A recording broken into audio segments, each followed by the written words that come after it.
Patrick okambutya Patrick kulaba nnyo okola ku nsonga z'abankuba kyeyo ng'oleka nnyo pulogulaamu ezo nenzija nga nkufolowinga nnyo oyo munnaffe nkuba kyeyo munnaffe era nga sisita wange muto wange afiiridde Saudi wano yesitala olunaku olw'eggulo kuze bulungi nnyo emirimu gye ng'omuntu omulala bw'anazuukuka n'akola emirimu n'alya breakfast n'alya lanchi n'agenda awumuleko ng'omuntu bw'awumulako bakama be bamusanze mu buliri nga mufu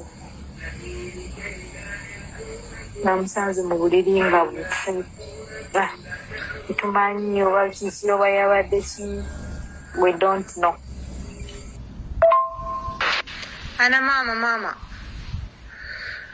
أنا ماما زيتونة ما أدري اليوم اتغدى كويس فطور كويس في شغل كويس بعدين يروح النوم العصر نوم ساعة أو 2 ساعة أنا طقي باب زيتونة ما في يفتح باب بعدين كلم شرطة يجي يفتح باب وكسر باب ويشوف زيتونة نوم بعدين خلاص موت الحين زيتونة في مستشفى شرطة. Omwana ono afiiridde ku myaka emito Bannayuganda. Muganda we yampeereza kifaananyi kino ne bu audio bungi nnyo. Mukama we yamusinganye mu luumu abadde asula nga mufu. Mawulidde ku audio ya mukama we. Napagamba kibi nnyo okubika omuntu omukozesa social media olw'okusika bumagala likes. Bino tokoppa byange byenkola nze nfuna information kuva mu baana bano bennyini. Nyagala kusaasira muganda nga mpita mukamuka video n'okusaasira Bannayuganda mwena bali Saudi Arabia nti okwegendereza kube kungi. Bambi omwana ono afiiridde ku myaka emito abaddenga ku yaves e Uganda n'ogenda mu nsi yonna ojja okole obeeko bulungi. Afiiridde ku myaka emito kikwasa ennaku enkubulira emyaka gy'afiiriddeko naawe weebuunya.